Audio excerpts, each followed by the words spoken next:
Thank you for joining us. Before we begin, there are a few ground rules. All the attendees to the webinar will be on mute until the completion of the talk from the speaker. We will have a Q&A at the end of the talk. You can either type in your question or you can do a raise of hands, in which case we will unmute you. So we have now reached the 56th webinar in our Samgachadvam series.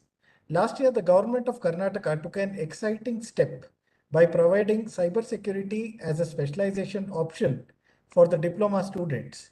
And we at CySecK helped to draft the syllabus for this course. Whilst we are sure it will be of assistance for the students who have opted for this specialization, we are nonetheless confident that this webinar series will help other students or working professionals who are interested in cybersecurity as well. Cybersecurity is not just a critical domain, but is also a complex topic. We will aim to provide an overview of each of these domains with opportunities for conducting hands-on activities and some pre or post read to help you to go into further depth as may be required. We hope that this will kindle your interest to explore further. The topic of today's webinar is Hardware Security, a 360-degree view. The webinar on hardware security will provide a holistic and detailed view of the origination and concept of hardware security. Mr. Samarth Bhaskar Bhatt, our speaker for the day, will also discuss about premier topics in hardware security which have current day relevance in domains like automotive security, mobile phones, and crypto wallets. The webinar will also focus on hardware security in terms of the components of embedded systems and on their application in practical systems. Mr. Bhatt will also cover topics addressing how hardware vulnerabilities lead to wireless security. You can access the previous webinars of CySecK on the CySecK website, as well as by subscribing to our YouTube channel. I'd like to request all of you to please subscribe to our YouTube channel, as it will help you to get to know when new recordings are out, and it will help us to get better traction and visibility. Let me now discuss the scheme of webinar and assessment. So we have webinar number 56, which will be delivered by Mr. Samarth Bhaskar Bhatt, our speaker for the day, followed by Q&A. Then there will be a link to the assessment, which will be provided at the end of today's webinar. The assessment will be kept open only for 60 minutes and will be followed by webinar feedback. We request you to please use a Gmail ID to take the assessment and not to use multiple mail addresses per participant. This is being requested in order to maintain the authenticity of the participant and not lead to confusion later, as we are in the process of putting together a point scheme of rewards for those who achieve certificates in CySecK webinars that can be used for later benefits. So it is to the benefit of the participant to use a Gmail ID and to continue to please use the same Gmail address for all CySecK activities and events. So participants who score 10 or more out of 20 will be eligible for a certificate. The assessment is of MCQ format. There are 20 MCQs. Each of them has 4 options, out of which only one will be the correct option. There is no negative marking. You will get 60 minutes to attempt the assessment, which we believe is sufficient time.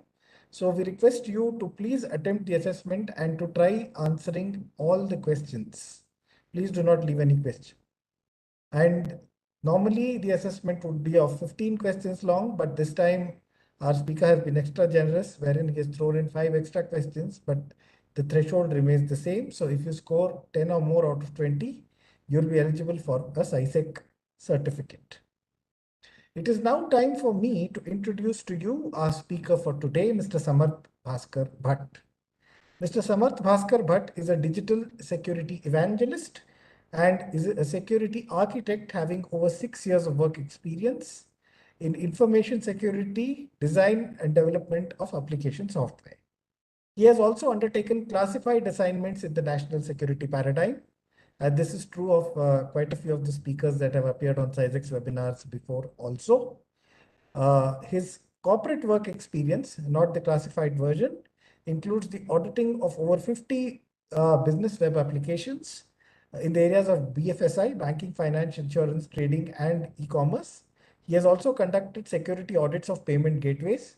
His professional expertise includes the following: handling various application security assessments, vulnerability assessment and penetration testing of VAPT, implementation of security operations centers, and data loss prevention. Mr. Butt is proficient in understanding application level vulnerabilities like XSS, SQL injection, response splitting attack, session hijacking, authorization bypass, weak cryptography, authentication flaws, and design level vulnerabilities, along with their defense mechanisms. He has sound knowledge of information security reporting for executive management. And he has also worked on secure code review of .NET applications, web services testing methodology, fuzzing wireless protocols in the RF layer of systems, and is experienced in the reversing of hardware protocols and in implementing hardware attacks and threat modeling of wireless and signal systems. I would now request Samarth to please turn on his camera and share his presentation. Is my voice audible and is my screen, am I visible, sir? Yeah, Samarth, you are audible, but I don't think you have shared your screen as yet. Okay. Yes, just a minute.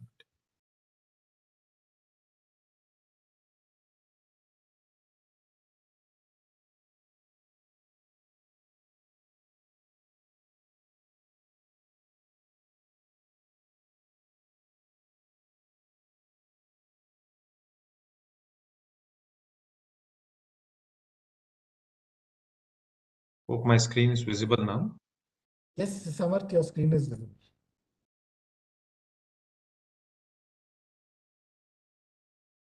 So, good afternoon to everyone. So, today we shall discuss on the topic of hardware security. So, before starting on the topic, I just wanted to know what do you people understand by hardware security? Because there are a lot of dimensions to this particular topic.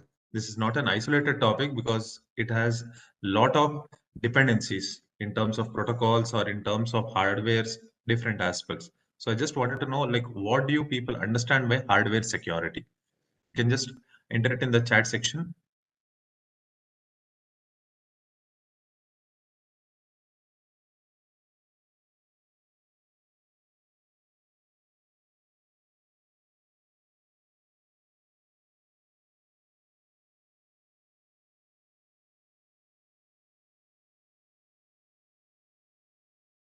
So, okay, when I mentioned this as like a 360-degree view, what we mean of 360-degree view is you need to have a bit of theoretical as well as practical aspects, because without having some practical demonstration, imagining hardware security would be almost impossible. We may just go on telling on the topics which are ideal, but it will not be, again, we cannot understand what is practically on the grounds happening out. So speaking on hardware security, it's almost linked to even the IoT security, because IoT involves a lot of today hardware tools.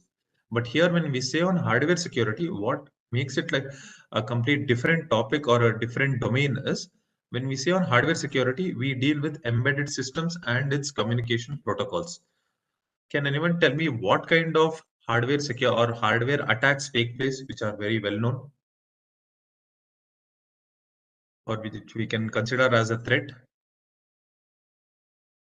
Why this particular topic basically? Is it having a relevance in today's scenario? Let's discuss on that part first, then we'll go on to what exactly is hardware security. So when we speak on hardware security, why its relevance is today, because as I said, IoT is playing a big role. It is Internet of Things. So we say it as Internet of Threats also. So Internet of Everything is coming. So everywhere we go, there is embedded system-based sensors, or it may be an OT network, operation network, or anything. So when we are speaking on embedded systems, there is a lot of threats which has been ignored by manufacturers or by the people who have deployed it also. So we need to know this hardware security threats, what it might be and what it can play a role. Can anyone tell me what are the well-known hardware threats or hardware security threats which we have come across, which is in news?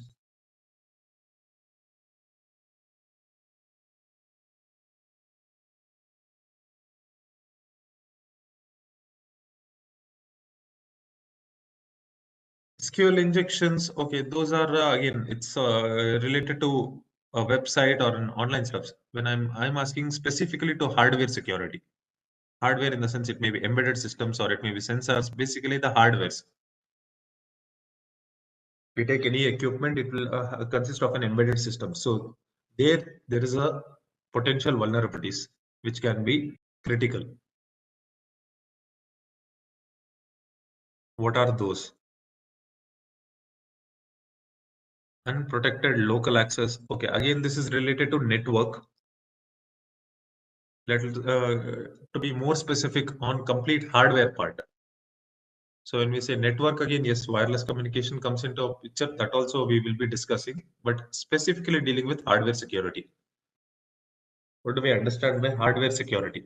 What are the threats, or just like how we face SQL injection? Same way, what are the vulnerabilities which are found in hardware security?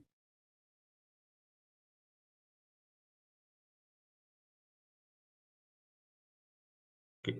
So to start without, when we say on what exactly is hardware security, we have to come back to our OSI layer concepts.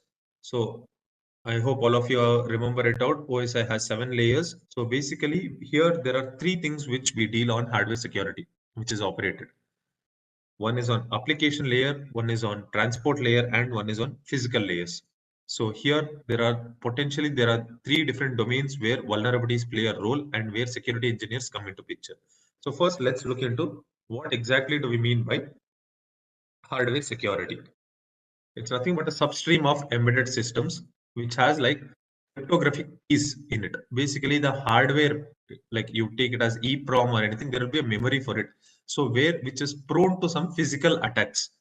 So when I say like physical attacks, can anyone tell me what are the what are the very well-known attacks? We say something called side channel attacks. We say something called micro probing. Has anyone heard about it, or can anyone tell me what exactly is side channel attacks?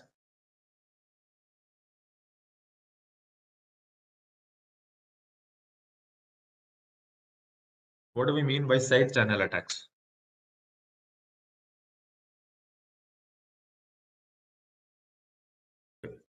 When we say side channel attacks, it's nothing but any embedded system when we take, it's nothing but a system which works on electronic signals. So when there is an electronic signals, what we can do is basically on attacker's perspective, we can implement a parallel system and try exploiting it. Basically, we can try to attack the system by putting some exploits. When I say exploits, it may be harmful codes or it may be some malicious codes. So which can completely compromise the assets which are there on embedded systems. Now, what kind of assets? It may be digital rights management keys, cryptographic keys, lot of sensitive data. So all this can be easily compromised. So this is one of the attack which we do called side channel attacks. Same thing, another attack which is known as micro probing. So micro probing is directly we have an input and output port in any embedded systems. So we try to attack it by putting our own external devices and extracting the firmwares. So let's see what exactly are those. So when we say on hardware security, in a brief, in a layman terms, what do we say is when hardware security, there are embedded systems. And when we speak on embedded systems, what it operates on electromagnetic signals, ER signals. So we can implement a parallel system where you can attack or where you can send some exploits and spoil it out. So this is on a layman terms. Now, what exactly do we do when we say it out? So major attacks, as I said, IP piracy can happen because most of the things are again not encrypted when we are doing an attack. Same thing, we can tamper it out, or we can even do trace tampering, micro probing, and as well as we can debug the infrastructure. So this will be and any competitor when they do this, this will be a big hit to the company whenever they build any kind of hardware or embedded system product. Now coming to the picture, when we say on hardware, there are again a lot of things which we have to discuss. For example, it may be firmware, it may be software, it may be pen testing devices, all of this. So in terms of when we say hardware, we again come back to IoT concept itself. We can basically divide the categories into 4 types. When we say categories, I'm speaking on vulnerabilities. Hope my screen is visible. I'm switching on to another PPT at this point. Is my screen visible? Yes, Amarth, it is. Oh, thank you, sir. So the 4 kinds of or 4 categories of vulnerabilities are: one is device based, that is nothing but hardware security, which we say. One more is firmware based. One more is mobile based, that is mobile web network and issues, and radio communication based. So what happens in hardware security, that is device based security? Let's discuss first on it. So since we all know every IoT systems, basically it involves anything, smart homes or security systems or autonomous vehicles, anything. Basically, it involves hardware embedded systems. So embedded systems are prone for an attack called like side channel attack or micro probing or many more. So let's discuss what exactly happens and how do we do it out. First is we set up a lab. I'll come back to this particular topic, how to set up a lab. First, let me discuss on what exactly happen and what do we do. Flow. How do we do? First thing is we do something called firmware analysis using conventional attack vectors. So what do? We use a tool called Atify OS and we use some of the hardware tools also. Now, what are the hardware tools? Let's discuss on it. So first thing, what we do something called hardware teardown. So hardware teardown is basically nothing but breaking the hardware in layman terms. So we open the casing, follow the copper ring, that is nothing but the wiring, remove the hardware protections, then we identify buses and interfaces. Now, how do we identify buses and interfaces? Has anyone tried out this? Can anyone tell me? How do you identify the bus or interface which is on a chip?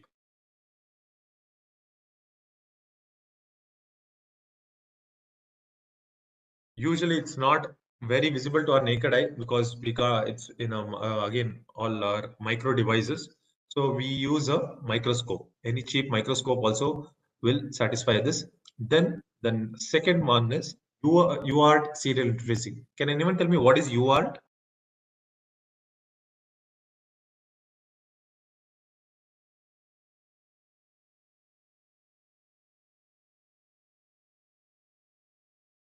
UART is nothing but another protocol which we use it out. Universal Asynchronous Receiver Transmitter. So first we see this particular interfacing, how it happens. Then we do the dumping memory over I2C and SPI. So as I said, there are 4 protocols which plays a role.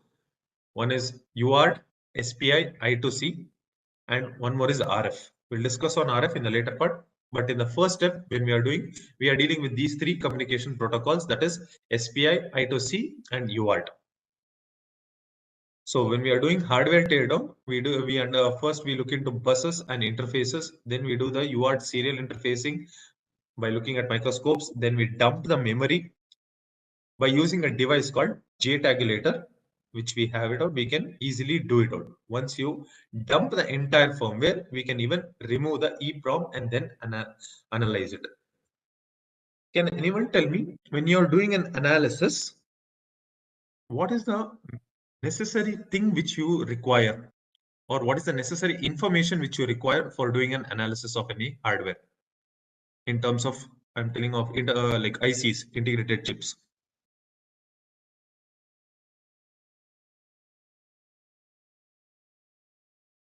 Because when we open any hardware device, okay, we found a chip. What exactly? Someone mentioned it as data sheets.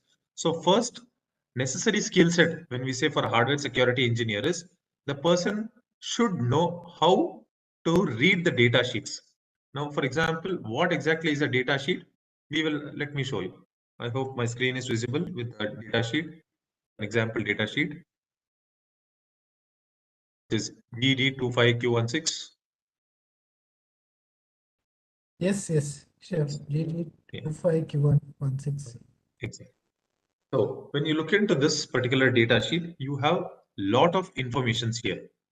Now, what kind of information? First thing is you will get a complete general description of diagram and complete details. So you can see which are the voltages, operatable voltages, where are rectifiers, where are the necessary electronic components. So where you can target it on. So first you need to know how to read a data sheet. So reading a data sheet is important. It's not that you need to completely be like mug it up, but there are certain parameters which you should know, or where at least you should know where it is available among the data sheets. So reading a data sheet is very important. So this will tell you like how the device is operated. Example, is it in a standard SPI mode or dual SPI mode or quad SPI mode or all the three? All things are mentioned in the data sheet. So using this data sheet, you can easily identify how to dump the firmware analysis and get the necessary information regarding it.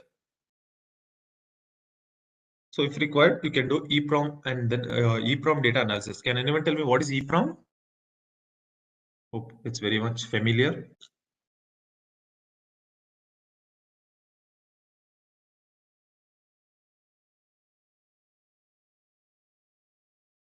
EEPROM,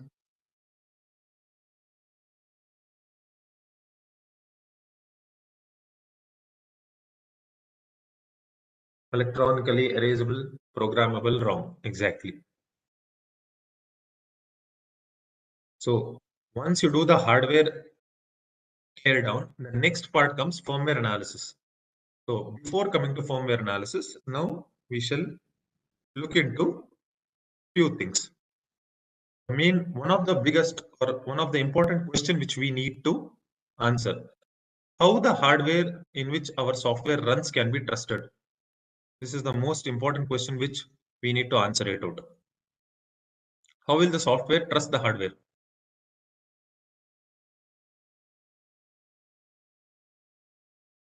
Because here the communication happens. So how will it trust it out? Because all the informations are available here. Because as the hardware goes through multiple untrusted entities, because each, it's not that all the components are designed by one single manufacturer. There are a lot of different people who are designing different things. IC is divided by different person, rectifiers are there by different person, resistors are by totally different things. So lot of things are on the board. So how will lot of untrusted entities are already there, and but the process goes on. How will it be done?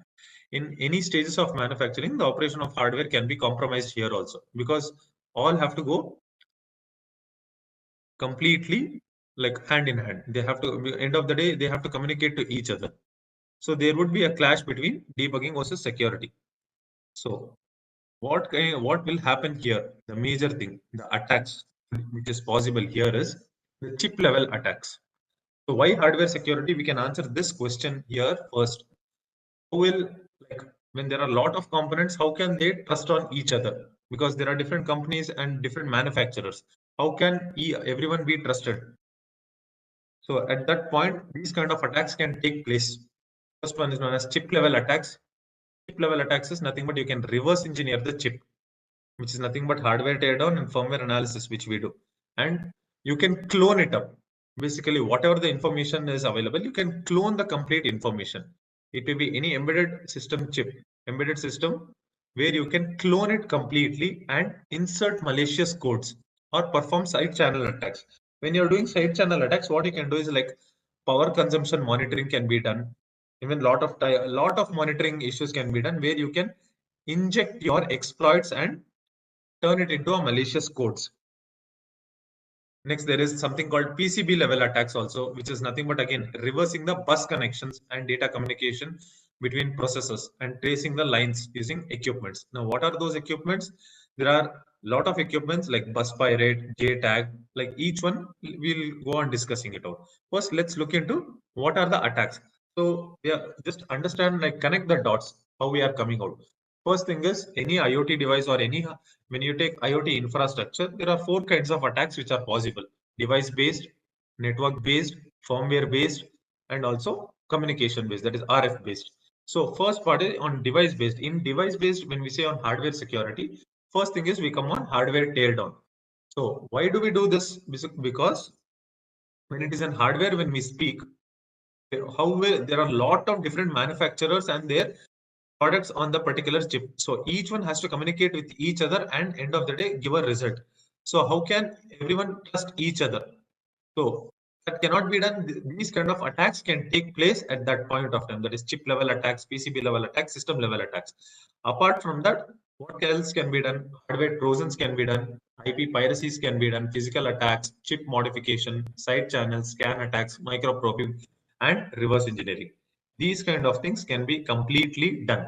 So this is an introduction to say that what exactly is on hardware vulnerability. We have not discussed on security part, even neither on testing methods, but I just gave what exactly is hardware security. Is there any doubts till here? Because from now I'll go on to another part.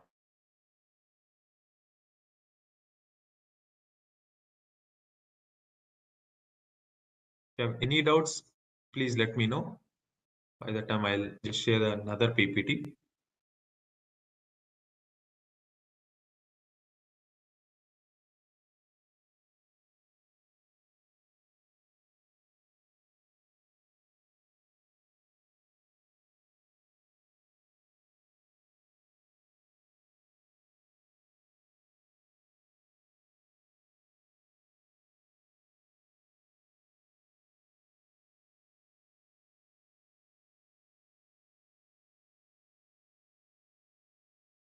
I just missed out one.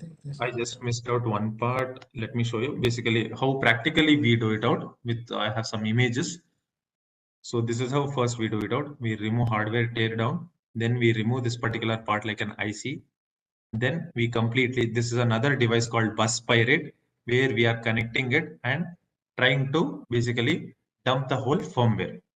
So this is a basically any kind of chip, we take it out. Now, how do we do this particular connections and remove all this? We use the data sheets. So this is basically which we do. Now, how do we do this particular port, everything? Again, we look into microscope itself. Right now, I cannot show how we show it in a microscope, but using any normal microscope also, we can look into it because these are all very microscopic parts which cannot be visible to our naked eye very in a effective manner. So till now, any doubts, please let me know. You can just push out any question. Now we'll go on to the next part or next step in hardware security.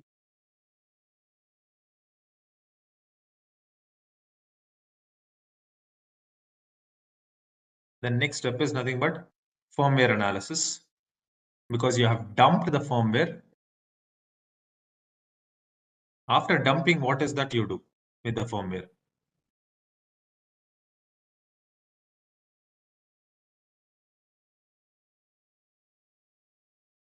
First thing, let's discuss on what exactly is a firmware. Can anyone tell me what exactly is a firmware?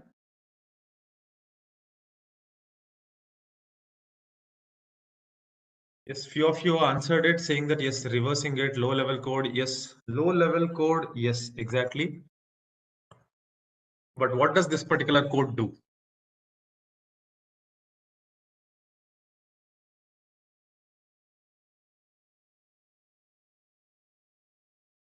Connecting hardware and software. Perfect.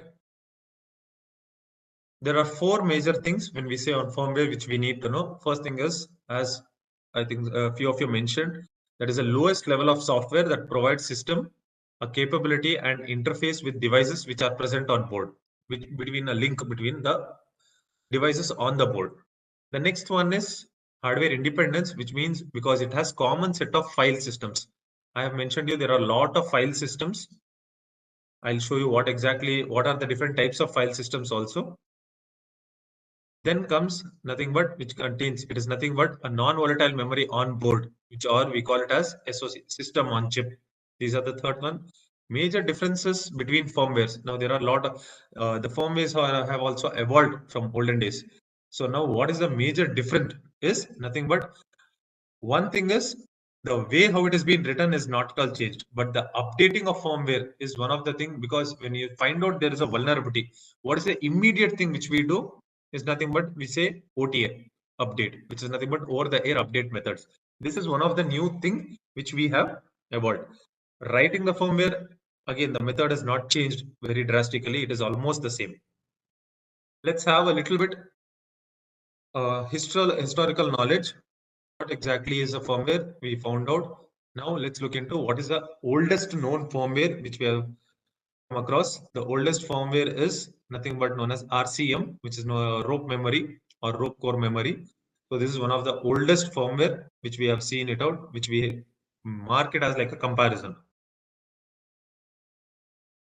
So what exactly we do in firmware analysis? Because once we dump it out, as I said first, when we do hardware dumping, we use a microscope and look into all the equipment, basically the micro equipments which are there, like it may be resistors, it may be chip, everything. Then using data sheets, we will connect the pins and we will dump the firmware completely, or we will clone another embedded system. We can like clone the particular device itself.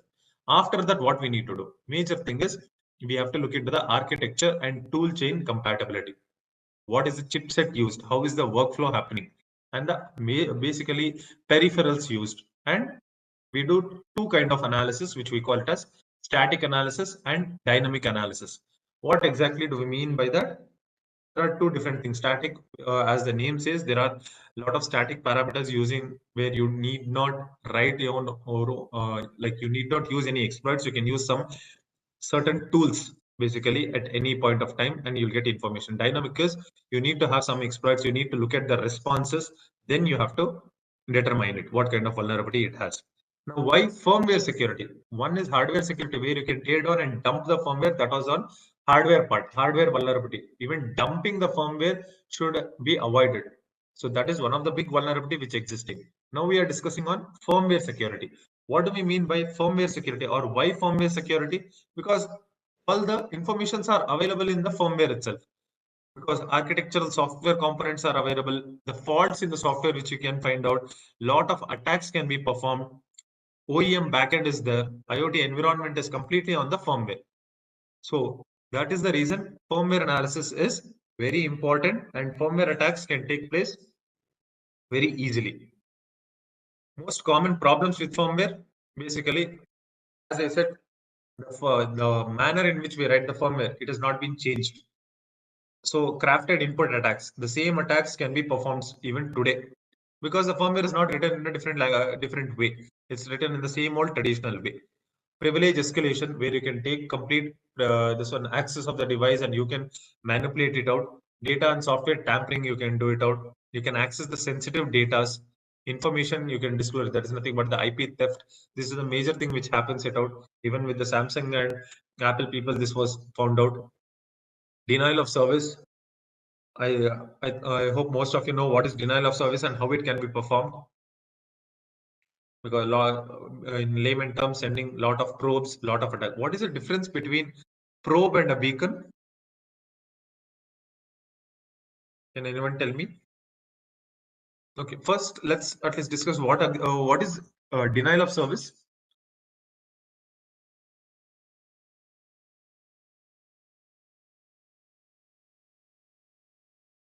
Causing any kind of buffer overflow and then leading to the disruption of providing any kind of services. Right, but how do we do that?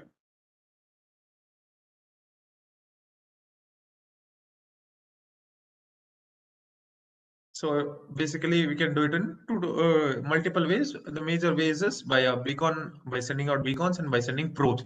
But what is the difference between a beacon and a probe?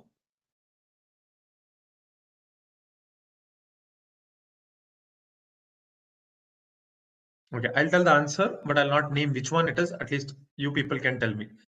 Among these two, one will only, yes, I think it has been answered. Probe is based on only request and response. So when you do a request, based on the request, but beacon is a specific periodicity. Perfect. So now, ways to get a firmware.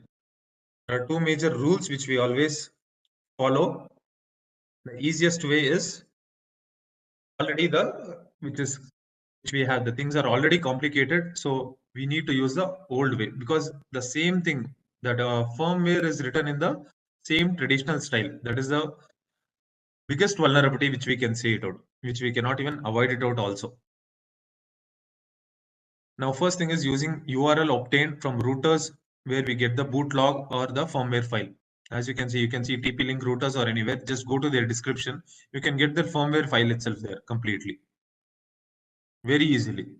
Or second thing is when they are doing communication using the network monitoring tools. For example, we use Wireshark to sniff the device updates, upgrade mechanism. Lot of things can be done. I don't know.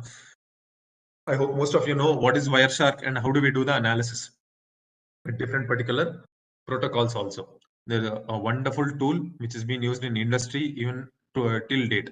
There is no better tool which we find for network monitoring other than Wireshark. Then changing the routing table on our machines and having a interface. Basically, as I said, you can clone it up and completely tamper the device. You can run it on it. You can use it on your own.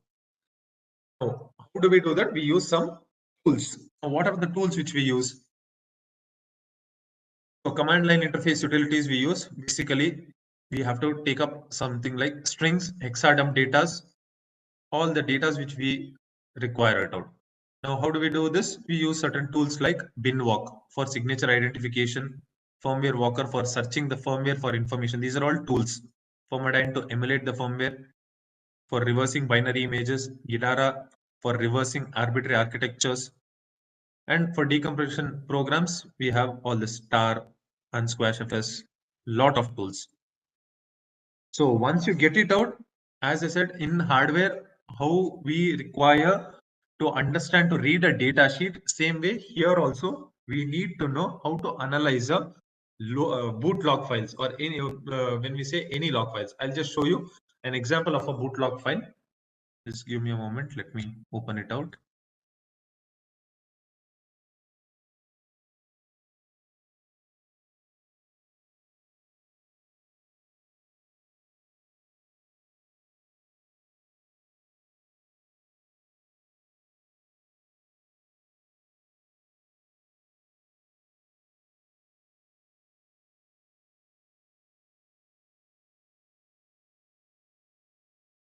Sorry for very often I'm changing the slides because totally different contents. I cannot club it up at one shot with everything.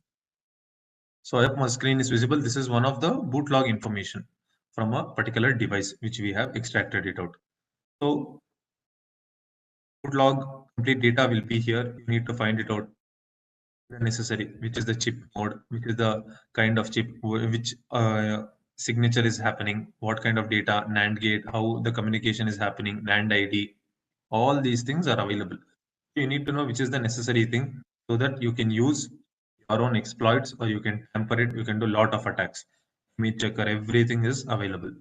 So boot log file analyzing is another skill set which has to be acquired. Next, coming to the next point.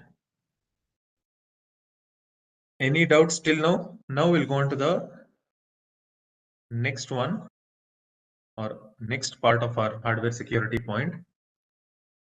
Till now, any doubts? Please let me know.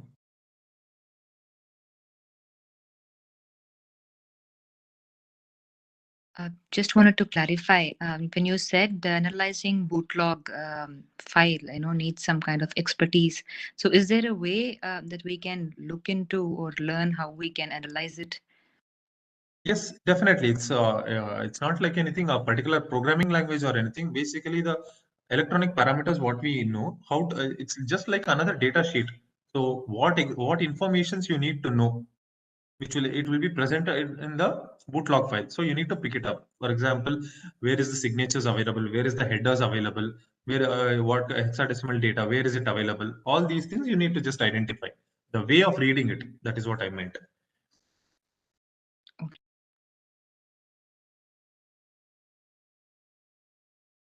So the next part is obviously the communication, and one of the major communication is nothing but the RF communication, that is radio frequency. So for radio frequencies, what we actually do is we have a specific set of devices which we use. We call it as software defined radio. So this is a very well-known devices. Let's have a complete understanding on what exactly is SDR devices and how it plays a role in RF security or RF vulnerability analysis. How many of you know what exactly is an SDR? That is software defined radio. Is it the same as the normal radio? What exactly is the difference? Yeah, and one more thing, please don't miss the dots where we have for now. So first we discussed on hardware security part. So in hardware security, what do we mean? Because in IoT, when we take, there are 4 kinds of attacks: device-based, firmware-based, web application-based, RF-based. So first part we covered with device security. How did we do? Hardware tear it down. So when you remove any hardware, so using microscope, we identify the microscopic parts. Then we use the data sheets to locate the pin and we connect it to another devices so that we dump the firmware. So that is the first step in hardware security. The second one is firmware analysis.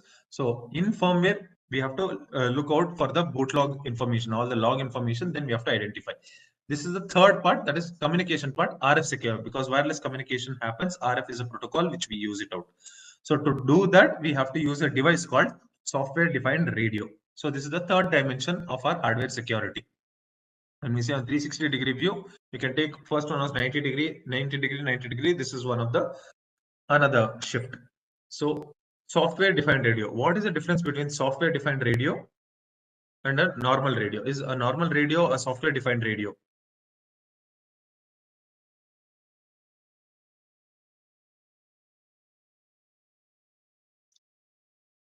Yes, most of you have answered many things. So, basically when we say our normal radio is known as hardware defined radio. Now, what exactly is software defined radio? As for example, our human capacity. What is the human hearing capacity? Can anyone tell me?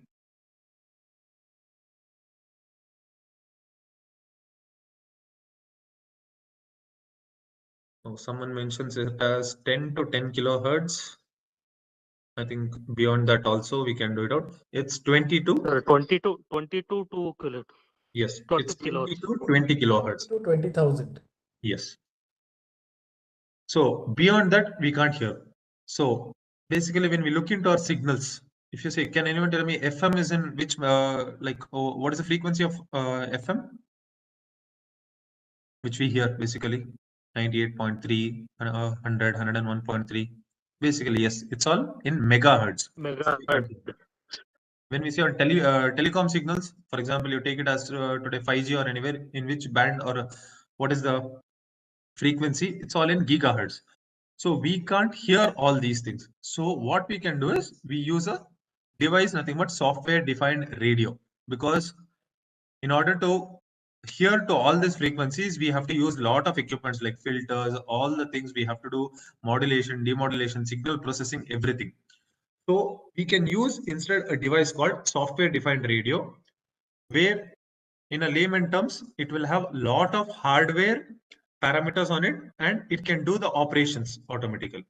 For example, the DSP, digital signal processing, it can do it automatically on the board.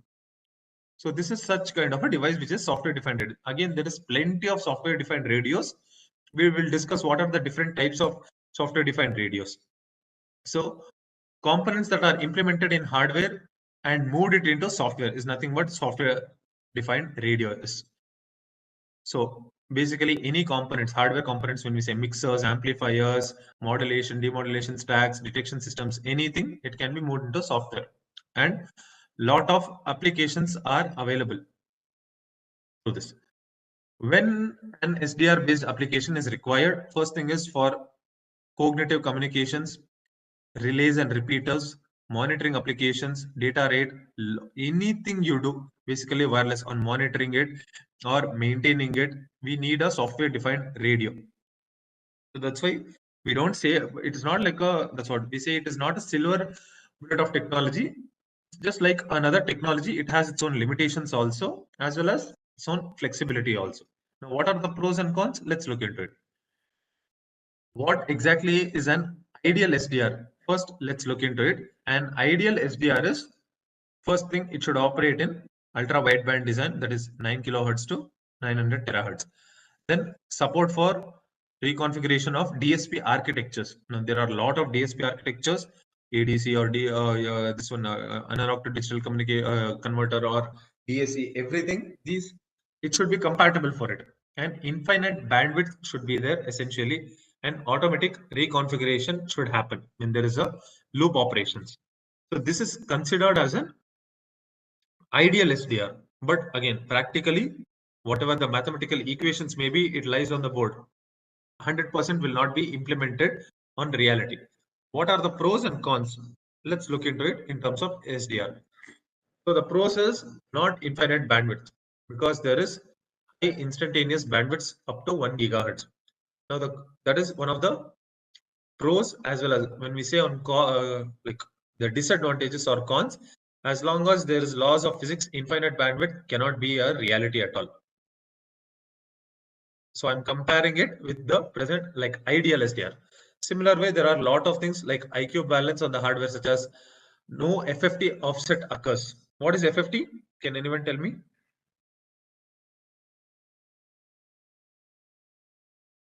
What exactly is an FFT?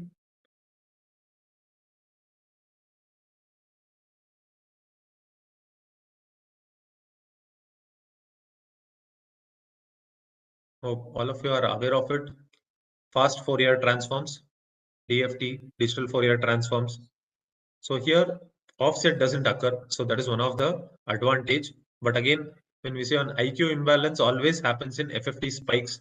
That is in normal, which is found out. Then reconfiguring the architecture is very comfortable, very flexible. But again, no dynamic range maintenance across all frequencies. So there are pros as well as cons. But again, one of the fantastic effective tools. Now it is used on even drones also, because many of the RF technologies are happening. Drone technology is emerging it out. Not only in defense sectors, even in today's FMCG sectors, drones are playing a big role. So one thing is on the hardware kind of device. Now there are plenty of SDRs starting like from Hack RF, RTL SDR, Lime SDR, lot of SDRs you can see based on the ranges and based on its operation and its flexibility. The price also differs. So for doing a full duplex communication, we use the basic one is Hack RF, or we use another one called Pluto, Adam Pluto SDRs. So which is very effective for a starting stage. Again, if you go on in the further like later stages, we have to use like Blade RF or Lime SDRs, which are pretty expensive. But the same operations can be performed in SDRs like Hack RF as well as Adam Pluto. Both are like full duplex communication. If you use something called RTL SDR, it's again half duplex communication. So next is one part is the hardware part. Yes, again there is a software part which we use an open source tool called GNU Radio. So when we are using any hardware, so if you have to build any particular like a block diagram or any operations which you have to do, end of the day, as I said, the digital signal processing happens, but you have to code it and say it how to do it out. So to do that, you need to have a software again. So that is one of the best software which you use is nothing but known as GNU Radio. So in short, to conclude, what exactly is SDR? SDR is not only a hardware, and it consists of even software also. It is an intersection of multiple disciplines, we say. There's a design, basically RF and DSP, algorithm design, algorithm optimization, as well as network. All this, when you combine it, we can see it as an SDR, that is software defined radio. Any doubts on what exactly is an SDR so far?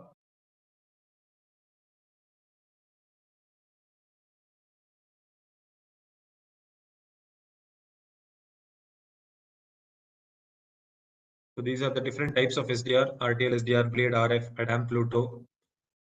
So each one varies out. I've given complete information. I'll be sharing it out as well, so you can have a look at it. Any doubts? SDR, that is software defined radio, you can ask me. This is like the third shift which we covered it out. First one was hardware teardown and dumping firmware. Second one was firmware analysis, and third one was nothing but RF communication. So we have not yet come with RF threads and all. We have just come up with the device, the hardware device, that is software defined radio. Let's move into another part. Let me share out another presentation.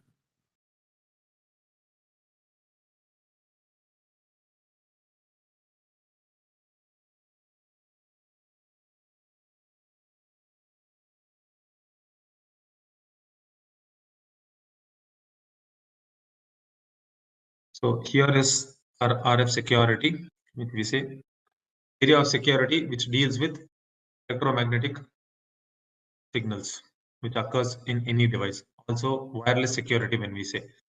Because hardware security vulnerabilities itself has led to wireless security. We can mention it out in that way. We can make this statement. The vulnerabilities which was found in hardware itself led to wireless security domain. Because lot of things which happens on physical layer, that is on the OSI layers, which is linked to multiple, like for example, data link layer, where scheduling can be impacted. So these are all interlinked. Vulnerabilities found in one of the OSI layer impacts another layers. So when you do tampering at one extent, it is a chain effect. So it will affect even on the other ends also. So as I said, I have given a brief introduction on SDR, that is what is software defined radio, as well as the software used for it, which uses nothing but GNU radio. Can anyone tell me why RF security is important? Is it really important? Why? Because first question we answered is why device hardware security? Why? Because lot of different manufacturers are available on the chip. So it has to be communicated. So a lot of attacks can happen. When there are a lot of players in one particular team, communication, there is a lot of vulnerabilities which can happen it out. Same way, why RF security? Yes, it can be breached, but in what terms? How?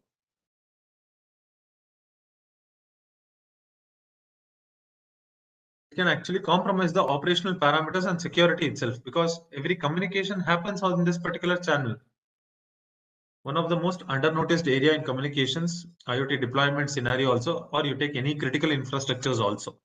Not only Wi-Fi and Bluetooth, RF like has a deep understanding on undocumented protocols also, which can do wide range of attacks.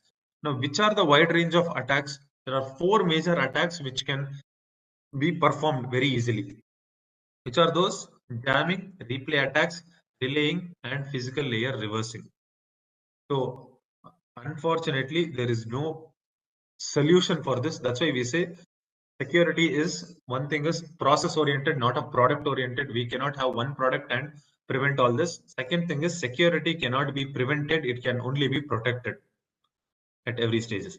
This is because this is you cannot there is no solution found for these particular attacks until unless on monitoring it and securing it. There is no prevention which has been performed for this. Now, what exactly is jamming? Can anyone tell me what is jamming? I think most of you have heard about it.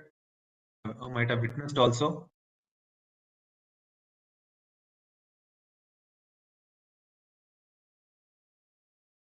Jamming is nothing but you cannot able to, for example, when a communication is happening, disrupting it out. So today, in terms of, okay, let's, not only in RF, any wireless communication, you can do jamming very easily.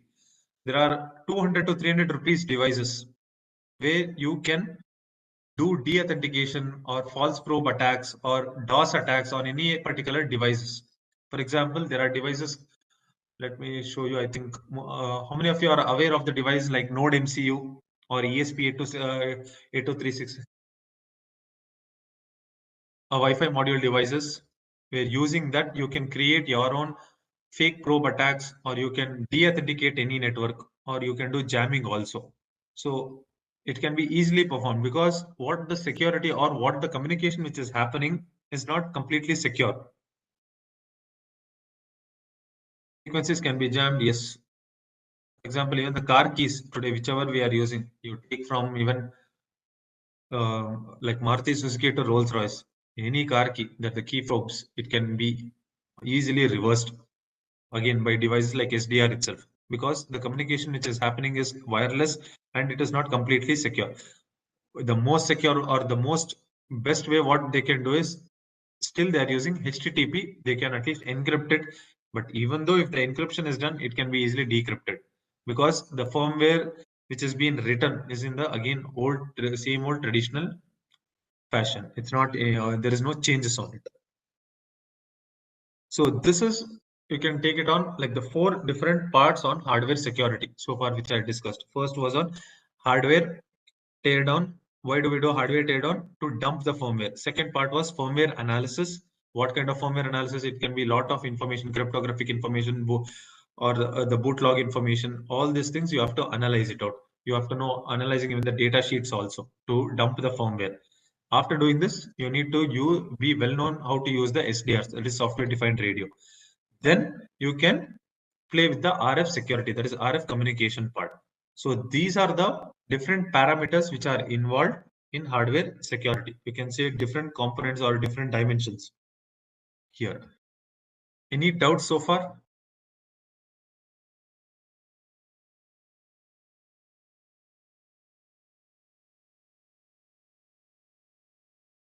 Any doubts, participants, please type it in the chat box.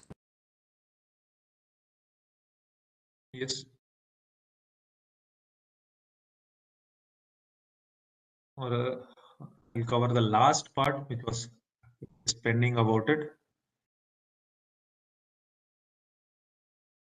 So what are the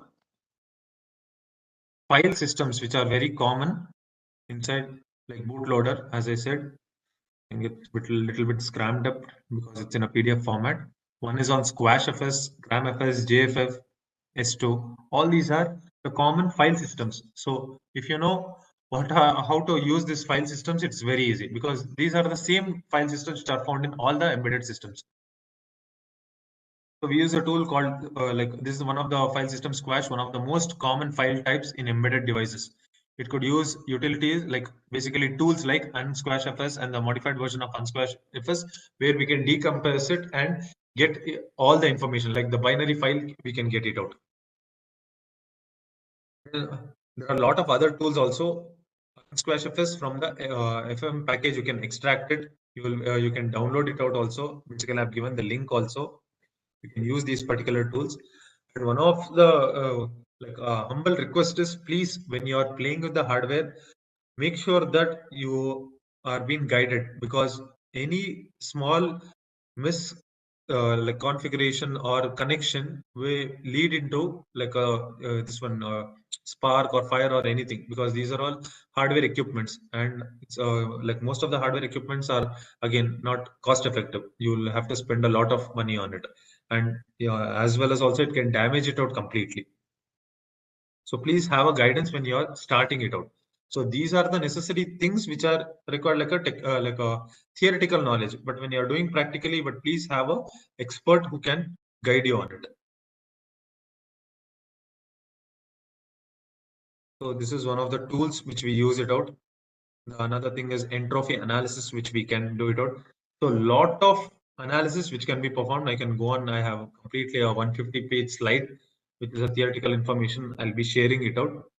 So for example, firmware data linking. For example, we have taken an example of TP-Link. How do we use it out? We use it, we extract the firmware using binwalk tool. Then we will find the telnet credentials very easily from the firmware itself. And as well as additional firmware labs also, we can implement it and do the tampering. It's always formed. Then comes the binary. Then comes emulating firmware. I think most of you have used this particular tool called KEMU. How many of you have heard about it?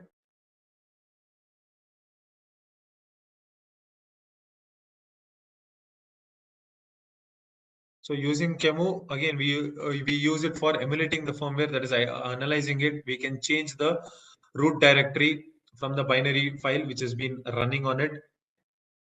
KEMU is one of the best tool which we are using it even in the industry as well. So this is an example. We get the informations once we do the analysis or once we backdoor the firmware. There are a lot of open source frameworks which we use it out. These are all the GitHub frameworks which we use it. You can basically reset it out also. You can use your own Python scripts. Why to emulate? Because there will be different file systems. So to bring the device to the network as a real physical device, we need to emulate the firmware. Basically, what like a compiler does, here also we have to do the same thing by emulating it out. Yes. Next are the same things which I mentioned it out, like backdooring firmware, like hardware teardown and like dumping the informations, analyzing the data sheets. So this is the part which I wanted to conclude on hardware security. If you have any doubts, you can please ask me. I'll be able to answer your doubts on all the 4 dimensions. That is hardware secure, hardware teardown, firmware analysis, SDR, and RF security.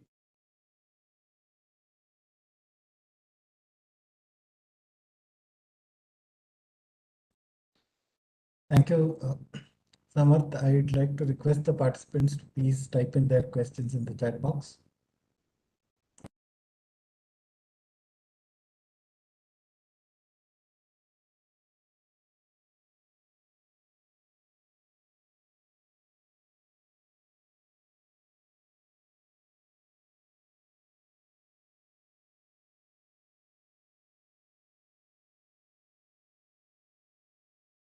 So, Samarth, I would like to begin by asking you, what do you think is the level to which a common man should be aware of hardware security? At least up to backdooring firmware and analyzing the data sheets.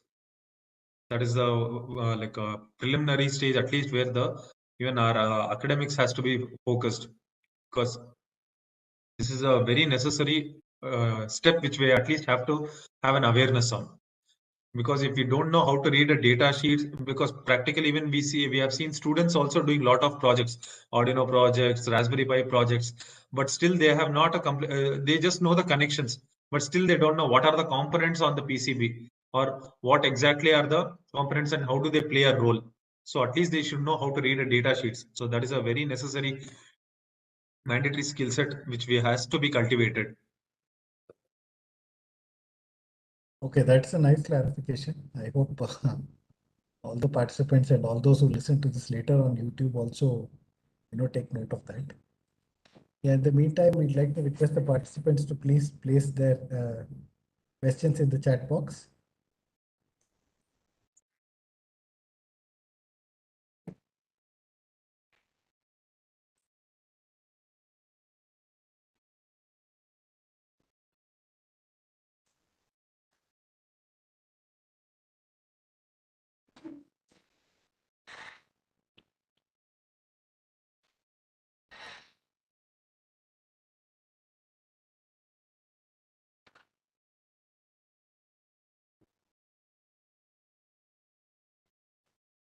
You can even unmute yourself and ask it out. Yeah, how can we secure our home networks and IoT devices from these hardware attacks?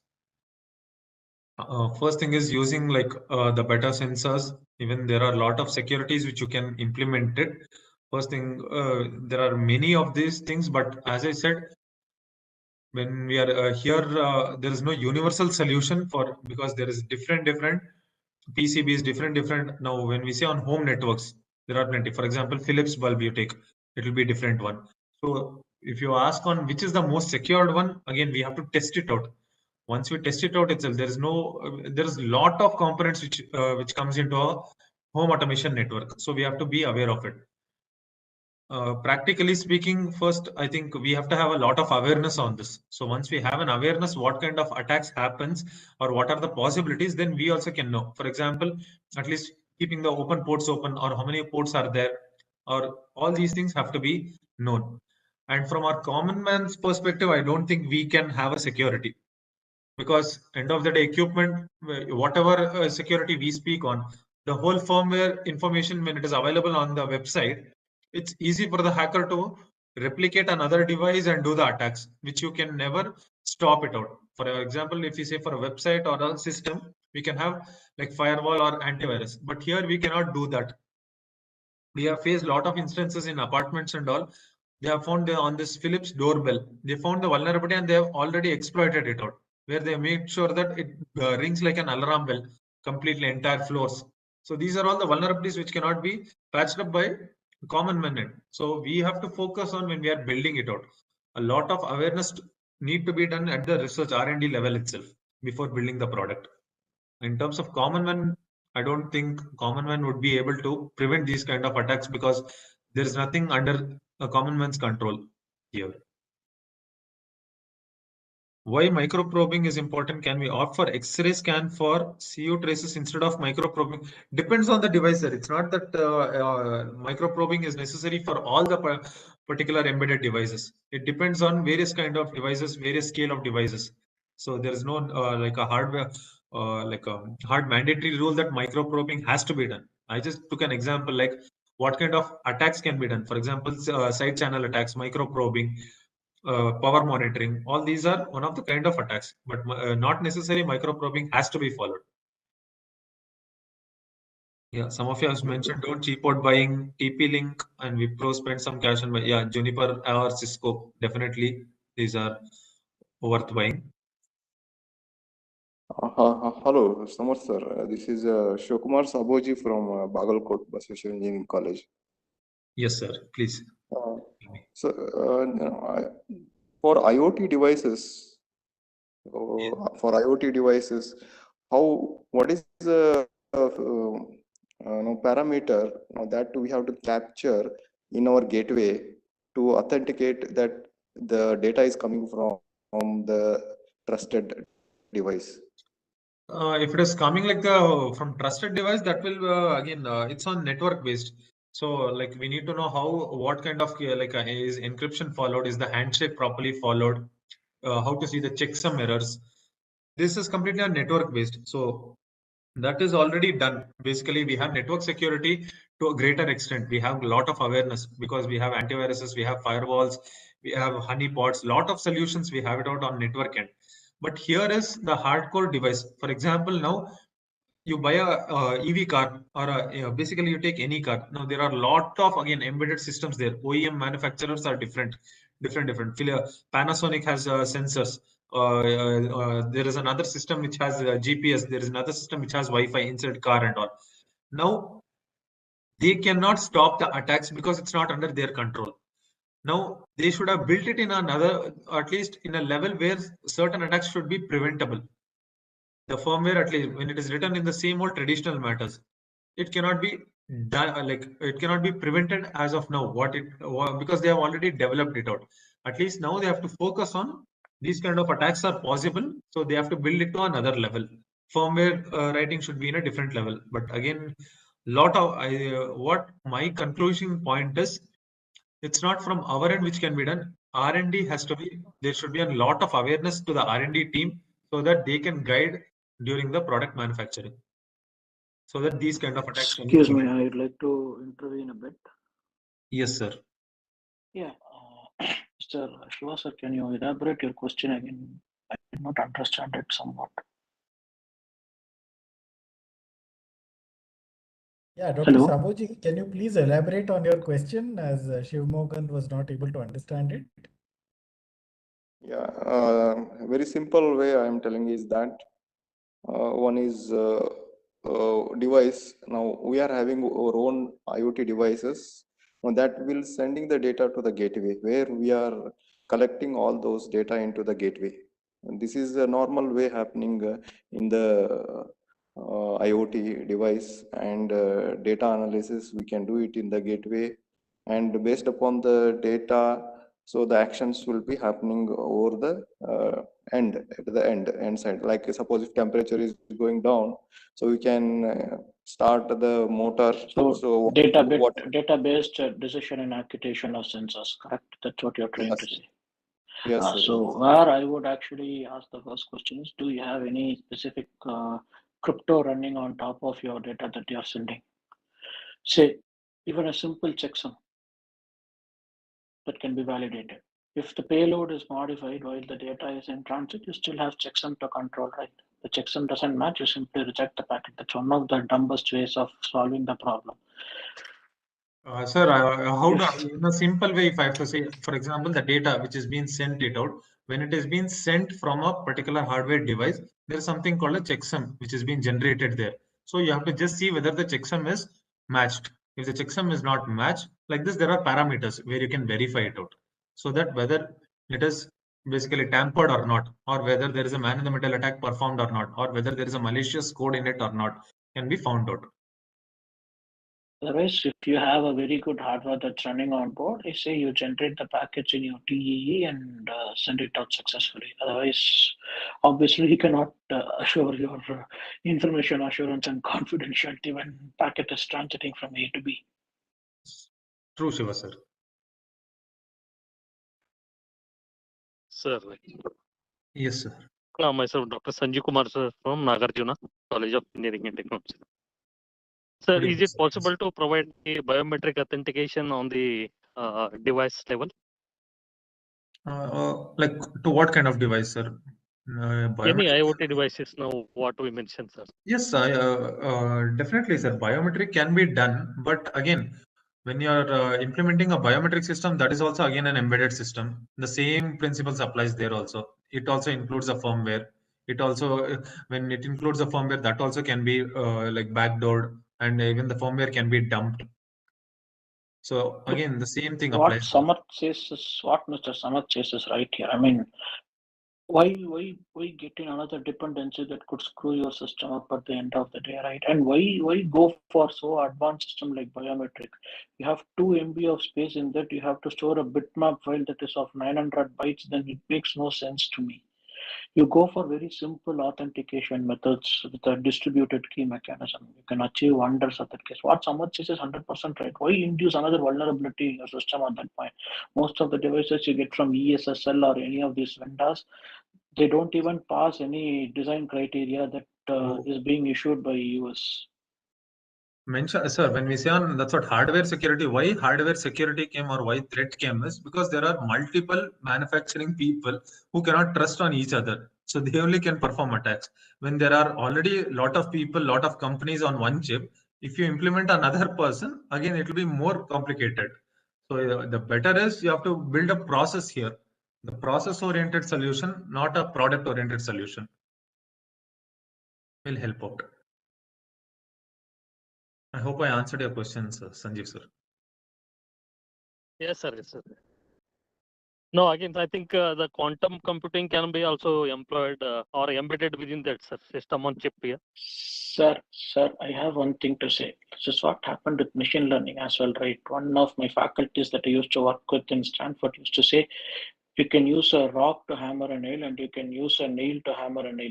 But using a rock to hammer a nail is a very bad idea. Why do you have to put such advanced technology for such simple mechanisms, sir? It's like insulting the advanced technology at the end of the day. Okay, sir. Okay, sir. Agreed, sir. So, let us check the chat box. Any further questions? Yes, I would like to unmute and ask the questions, please.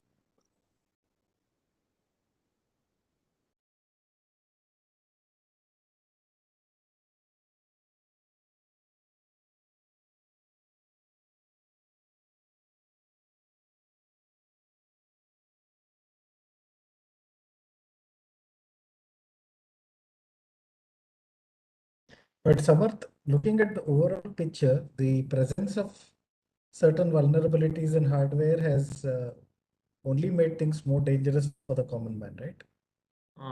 yes, sir. To one extent, the major reason is the same old process is being followed. The process is not updated.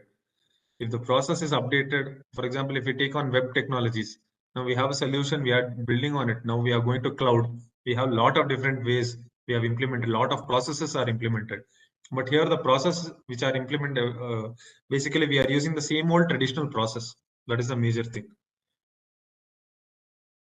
What Mr. Samath says is 100% right. I mean, we have CVE for software. We don't have CVE for hardware, right? Hardware. It's Exactly. a built-in, issue saying that only software can cause issues. 99% of the times when you compromise the supply chain, you compromise everything. Consider this example. You buy a wireless keyboard from Amazon. Say it was bought by someone previously. They upload an implant and they return the product saying that they are not interested in the product. Now the keyboard comes back to you. You don't know which C2C server you're getting to. At that point, game over. You can track your passwords too, right? It's fun to think, but it's dystopian when you put it in 1984 George Orwell's point of view. I hope Shiva sir has a lot of practical exposure to this.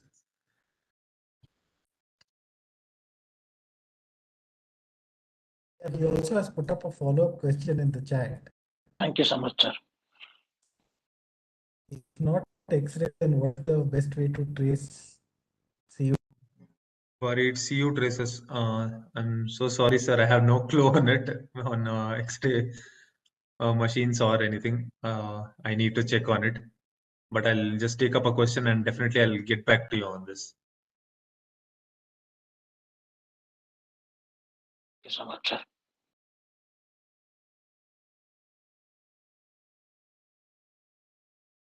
Yeah, so Samarth, I'm not seeing any further questions in the chat. So I would like to thank you on behalf of CySecK and on behalf of all our participants here for this excellent and detailed technical webinar on hardware security. And quite literally, you provided a 360-degree view. And to the participants, it is now time for our assessment. So I will paste the link for the assessment, which is through Google Forms, in the chat box. You can take up the assessment, and the assessment will be 20 questions, out of which to qualify for a certificate, if you get 10 or more correct, you become eligible. Following the assessment, there will be some quantitative or qualitative questions which are related to our feedback for our webinar. We'd like you all to help us understand, where we can better deliver this webinar series. And the assessment is going to be open only for a period of 60 minutes. So I'm just pasting the link in the chat.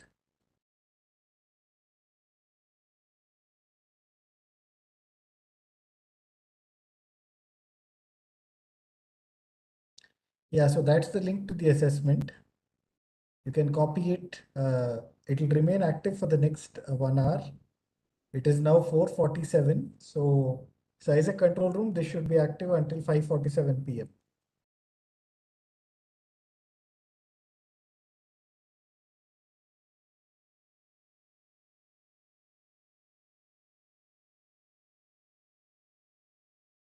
Thank you, sir. Thank you, everyone. So thank you very much, Samarth. And not only that, I think we look forward to having more exciting webinars from your side as part of the Samgachadvam series. We hope you Definitely, had a sir. good experience. You've given 2 webinars in a row. And I think people also had a lot of questions to ask. So that's provided for a good interaction, I think. And all those who view the recording on YouTube also will get a lot to learn from both of your webinars. And we look forward to having you back soon. Definitely, sir. Always a pleasure. Thank you. Okay. Okay, sir. Thank you. Okay then. Yeah. So dear participants, the test link will remain active till 5:47 p.m. I request you to please take advantage of the same and to please answer your questions. And I'll try to put up the link in the web page for this webinar on the CySecK website also. That can be accessed from there. So thank you very much. Thank you for joining, and we look forward to seeing you in the next Samgachadvam webinar as well.